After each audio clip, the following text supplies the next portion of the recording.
दशरथदादा पाटील यांच्या वाढदिवसानिमित्त दशरथदादा पाटील चषक 2024चे भव्य उद्घाटन.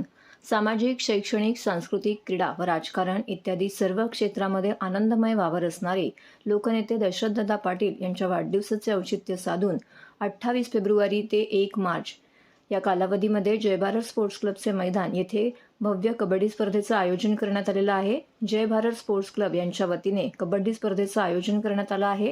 काल या कबड्डी स्पर्धेचा उद्घाटन समारंभ माजी खासदार डॉक्टर संजीव नाईक यांच्या हस्ते करण्यात आला. यावेळी लोकनेते दशरथ पाटील यांच्यासह भाजप ठाणे जिल्हा अध्यक्ष संजय वागुले, माजी नगरसेवक उमेश पाटील, उद्योजक जगदीश पाटील, युवा नेते राकेश पाटील, समाजसेविका रचना पाटील, अपोलो जिमचे संचालक कमलाकर पाटील, ठाणे जिल्हा कबड्डी असोसिएशनचे उपाध्यक्ष मनोज पाटील, डॉक्टर किरण मनेरा, ॲडव्होकेट धनंजय सिंग व इतर मान्यवर, नागरिक, खेळाडू मोठ्या संख्येने येथे उपस्थित होते.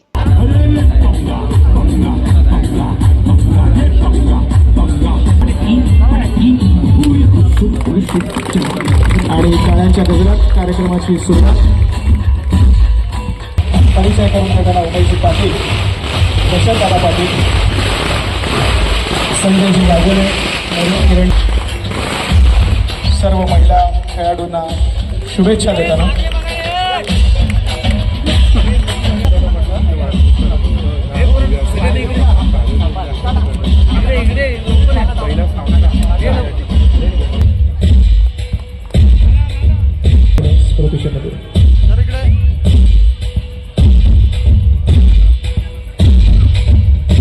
संजयजी वाघोले साहेब यांचा सन्मान.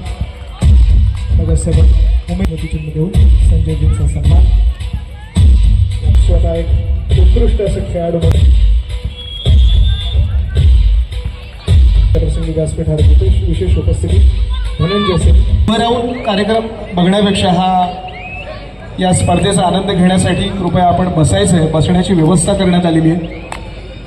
इतक्या सुंदर पद्धतीने नियोजन ठाणे जिल्हा कबड्डी असोसिएशन. आज आमच्या सर्वांचे लाडके नेते दशरथदादा पाटील यांच्या वाढदिवसाच्या निमित्तानं, कारण वाढदिवस त्यांचा 1 तारखेला आहे, परंतु त्यांच्या निमित्तानं दरवर्षी वेगवेगळ्या स्पर्धांचं आयोजन होतं. क्रिकेटच्या स्पर्धेचा खास करून असते, परंतु काहीतरी वेगळं व्हावं आणि म्हणून आज सन्माननीय संजय वाघोले साहेब, आम्ही सर्वजण या निमित्तानं या कार्यक्रमाच्या उद्घाटन प्रसंगी आलो.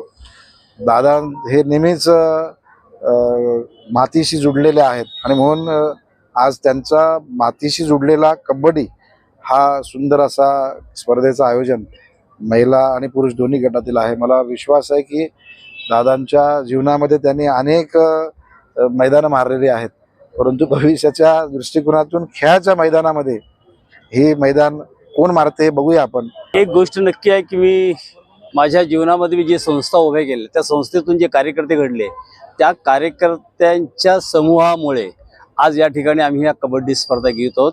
माझं कुटुंब आणि माझ्या सर्व संघटना निश्चितपणे या कार्यक्रम यशस्वी करण्यासाठी प्रयत्नशील आहेत. आपण नेहमी जे कार्य करतो त्याचं उतराई कुठेतरी होणं आवश्यक असतं आणि म्हणून सर्व माझ्या जेवढ्या संघटना आहे त्या सर्व संघटनांचे सगळे पदाधिकारी एकत्र येऊन आज या ठिकाणी कबड्डी असं स्पर्धा भरवण्यासंबंधीचा प्रयत्न केला आहे. मी त्यांना सगळ्यांना शुभेच्छा देतो. 1 मार्चला दादांचा वाढदिवस आहे.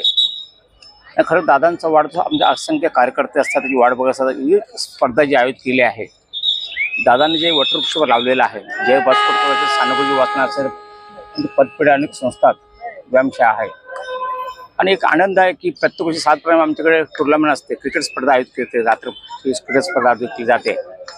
यावर्षी वेगळं पण काहीतरी करावं आणि दादांनी सांगितलं की एवढी कबड्डी स्पर्धा करा आणि या ठिकाणी जिल्हा कबड्डी स्पर्धा आयोजित केली आहे. ही स्पर्धा 28, 29, 1 अशी चालणार आहे. यामध्ये 70 संघांनी भाग घेतलेला आहे.